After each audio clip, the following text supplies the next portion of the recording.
तो लगता है कि मास्टर साहब लोग को पिटवावे के सरकार के व्यवस्था बा बताई जौन काम प्रशासन के करे के चाहिए मास्टर साहब लोग जाई लोग अगर पिए खाए वाला लोग के समझावे तो निश्चित बात झगड़ा हुई तो जौन केस के फाइल बा ज्यादा बढ़ी तो मास्टर साहब लोग के सरकार चाहता कि कस के पिटवा दी। हम सभी शिक्षक के तरफ से दुख व्यक्त करते हैं कि आप लोग का काम था पढ़ाना शिक्षा बांटना, पता नहीं यह सरकार किस दिशा में शिक्षकों का साथ सौतेला व्यवहार कर रही है, शिक्षकों को अपमान कर रही है और हम लोग इसका जबरदस्त विरोध करते हैं कि शिक्षक का काम है पढ़ाना कि नहीं कि दारू और शराब पकड़ना। यह प्रशासन का काम है या सरकार का काम है, सब तो अपने आंखों से देखा जा रहा है।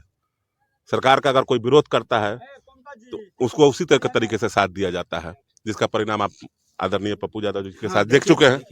आप देख चुके हैं आदरणीय पप्पू यादव जी के साथ। तो सबसे बड़ी बात है कि सबको संगठित होना होगा, सबको एक होना पड़ेगा और एक होकर जब आवाज उठाएंगे तभी जाकर न्याय मिलेगा। नहीं तो ये बारी बारी सबकी बारी, कल हमारी बारी, परसों आपकी बारी, ऐसे चलता रहेगा। सरकार ऐसे व्यवस्था करते रहेगी और अपना शासन चलाते रहेगी। जातिवाद गीतों के ऊपर क्या कहना चाहिएगा सर? जातिवाद देखिए मैंने अश्लीलता का विरोध किया था, ये मैं सच कह रहा हूँ, लेकिन आज जब रील्स देखता हूँ, यूट्यूब देखता हूँ तो आत्मा बहुत दुखित हो जाता है। जादव जी के बेटा, मुझे लगता है कि ये बबुआन हिरान जो गाना गाया जाता है कहीं ना कहीं अगर राजपूत का गायक करता है तो वो अपने जाति को गाली देता है, अगर यादव का गाता है वो भी अपने जाति को गाली देता है। मुझे नहीं लगता है कि यह गाने का तरीका होना चाहिए। गाना गाना चाहिए अपने संस्कृति पे, अपने धर्म पे, अपने कल्चर पे, अपने जमात पे गाना गाना चाहिए। ये नहीं गाना, इसका मतलब है कि कहीं ना कहीं युवाओं को भटकाया जा रहा है और जातिवाद को बढ़ाया दिया जा रहा है। ये गायक कर रहे हैं और इसका विरोध होना देख रहे हैं। बात आपकी में हम आपको बता दें कि आज हम लोग चले हैं सिवान जिले के लकड़ी नबीगंज प्रखंड के मुसेपुर गांव में, जहां JK Singh memorial T20 cricket tournament का फाइनल मुकाबला था और ये फाइनल मुकाबला युवराज 11 मशरक वर्सेस अमनौर के बीच खेला गया, जिसमें युवराज सुधीर सिंह का टीम विजयी घोषित हुई। तो हम इस कड़ी में इसलिए कि युवाओं का चहेता युवराज सुधीर सिंह को कहा जाता है और ये महाराजगंज का 4 बार लोकसभा सदस्य रहने वाले PN सिंह या प्रभुनाथ सिंह का औरस पुत्र कहे जाते हैं। औरस पुत्र कहने का मतलब शंकर भगवान राम के सेना में न रहते हुए भी हनुमान जी के रूप में जो भूमिका निभाया था, वैसे ही प्रभुनाथ सिंह के अनुपस्थिति में युवराज सुधीर सिंह अपनी भूमिका निभाते हैं। इसलिए हम इनको औरस पुत्र कहा। आपको ये जानना जरूरी है इसलिए कि अभी जो गिफ्ट सेरेमनी हुई उसमें गाड़ी के लाइट का प्रयोग किया गया। कहीं ना कहीं हमारे युवराज सुधीर सिंह या मैच कमेटी बिहार सरकार के एजुकेशनल व्यवस्था से प्रभावित होकर मोतिहारी में परीक्षा को गाड़ी के लाइट के सामने कराया गया था। क्या कहिएगा सर? आप युवाओं के चहेते हैं, युवाओं के नेता हैं, हमारे बात आपकी चैनल में आपका स्वागत है। देखिए वर्षों से हम लोग प्रयास कर रहे हैं। दुर्भाग्य है बिहार यूपी के जो क्रिकेटर हैं, अच्छे क्रिकेटर बिहार यूपी में है। दुर्भाग्य है कि बिहार सरकार चाहे यूपी सरकार क्रिकेट पर ध्यान नहीं देती है। सब बेरोजगारी समझते हैं ना, बहुत ज्यादा बेरोजगारी भी है। जब नौजवान अपना काफी लंबा टाइम में समय दे देगा तो सोचिए कि अपने लाइफ का एक बहुत बड़ा टाइम दे रहा है। कोई 20 साल 18 साल क्रिकेट खेल रहा है और लाइफ में उसको कहीं सिचुएशन नहीं मिल पा रहा है कि हम फेस करें क्रिकेट में।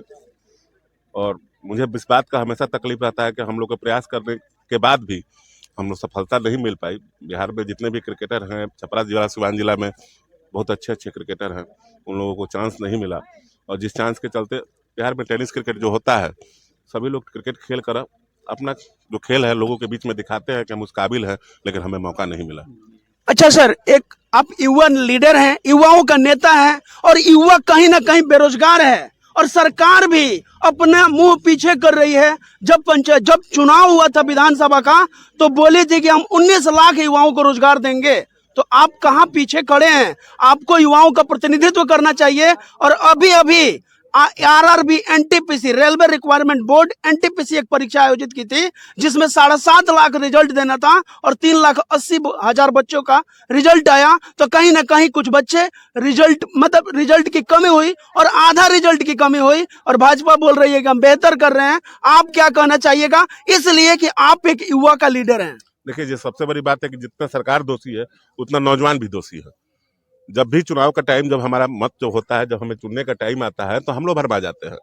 हम लोग उसी तरफ चले जाते हैं कि जहां हमें नहीं जाना चाहिए और जिसका परिणाम होता है कि फिर बेरोजगारी। 2 करोड़ 80 लाख का जब फॉर्म गिरता है तो 200 रुपया 500 रुपया जो गरीब के बच्चे होते हैं जो जाकर जमा करते हैं, और जमा करके उनको सोचिए कि उनके साथ अत्याचार भी होता है, मारपीट भी होता है।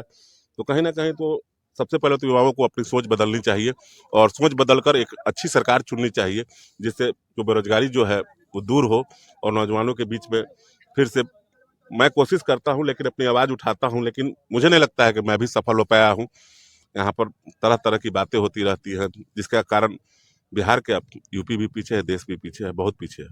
युवराज सुधीर सिंह से लास्ट बात हम जानना चाहेंगे कि आपने कहा कि कहीं ना कहीं युवा भी तो कहीं ना कहीं सरकार भी लुभावने देती है। सरकार को लगा, लोगों को लगा, युवाओं को लगा कि आरजेडी कह रही कि 10 लाख रोजगार देंगे और बीजेपी कहा कि हम लोग, एनडीए कहा कि 19 लाख रोजगार देंगे, तो कहीं ना कहीं युवाओं को ठग लिया एनडीए सरकार ने।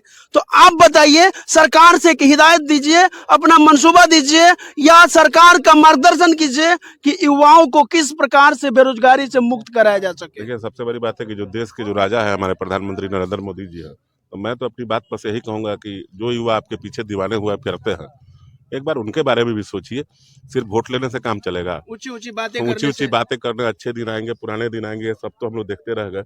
युवाओं के बारे में कोई सोचा गया नहीं। बिहार सरकार भी ऐसे है और मुझे लगता है कि दिन पर दिन स्तर गिरता जा रहा है और आने वाले दिन अगर युवा ज्यादातर बेरोजगार होते हैं तो निश्चित है कि गलत रास्ते चयन कर रहे हैं, गलत तरीके से बिहार में क्राइम बढ़ रहा है। कारण बेरोजगारी है। बेरोजगारी अगर खत्म नहीं होगी तो युवा भटकते जा रहे हैं और इनको आने वाले 10-15 साल में संभाल पालना भी सरकार के लिए मुश्किल हो जाएगी। अच्छा, शिक्षा व्यवस्था में शिक्षक को अब सरकार शराब की निगरानी करने की व्यवस्था दी है। क्या आपको लगता है कि ये सरकार की जो मंसूबा है या योजना है कहाँ हद तक सही है? क्या सरकार की पुलिस असफल हो गई है तो सरकार को क्या पुलिस को हटा देनी चाहिए, ये काम शिक्षक ही करे और पुलिस जाकर पढ़ाए? ये दोनों कैसे हो सकता है? हमको तो लगता है कि मास्टर साहब लोग पिटवावे के सरकार की व्यवस्था में बताइए, जौन काम प्रशासन के करे के चाहिए मास्टर साहब लोग जाई, लोग अगर पिए खाए लोग के समझावे तो निश्चित बात झगड़ा हुई तो जौन केस के फाइल बहुत ज्यादा बढ़ी तो मास्टर साहब लोग के सरकार चाहता कि कस के पिटवा दी। हम सभी शिक्षक के तरफ से दुख व्यक्त करते हैं कि आप लोग का काम था पढ़ाना, शिक्षा बांटना। पता नहीं यह सरकार किस दिशा में शिक्षकों का साथ सौतेला व्यवहार कर रही है, शिक्षकों को अपमान कर रही है और हम लोग इसका जबरदस्त विरोध करते हैं कि शिक्षक का काम है पढ़ाना, कि नहीं कि दारू और शराब पकड़ना। यह प्रशासन का काम है या सरकार का काम है? अच्छा सर, एक लास्ट क्वेश्चन। अभी अभी हमें पता चला था कि इस मैच का मुख्य अतिथि कोई प्रचार आने वाले थे, तो हम उनसे सवाल करते हैं, लेकिन वो नहीं है। तो ये सवाल भी हम आप ही से करते हैं कि जेपीयू, जिसमें हमारे छपरा, सिवान, गोपालगंज के बच्चे पढ़ते हैं और ग्रेजुएशन करते हैं, एमए करते हैं, पीएचडी करते हैं, तो वे उसका सेशन लगातार 2014 से लगातार पीछे है और अब बच्चों को 3 साल के जगह 10 साल ग्रेजुएशन करने में लग रहा है। तो कहीं ना कहीं छपरा का लाल युवराज सिंह को इसमें आगे आना चाहिए और जेपी यूनिवर्सिटी को समय पर परीक्षा कराने के लिए उसे रोकनी चाहिए, उसे कहनी चाहिए। कहीं ना कहीं हमें लगता है युवराज सुधीर सिंह अब बूढ़े हो चुके हैं, अब यही लगता है, इसलिए कि युवाओं का प्रतिनिधित्व कर रहे हैं। तो युवाओं के बारे में इस बात पर आज तक युवराज सुधीर सिंह ने क्यों नहीं सोचा? सबसे बड़ी बात है कि आपको हम बूढ़ा कहाँ से दिख रहे हैं? जो जवान हैं, खेल रहे हैं और क्रिकेट खेल रहे हैं। और सबसे बड़ी बात यह है कि मेरे एक विरोध करने से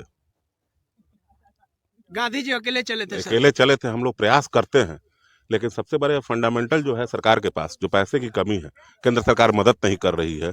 और जो शिक्षा दिन प्रतिदिन नियम, दिन प्रतिदिन कानून, अफसरशाही चरम पे, सब तो अपने आंखों से देखा जा रहा है।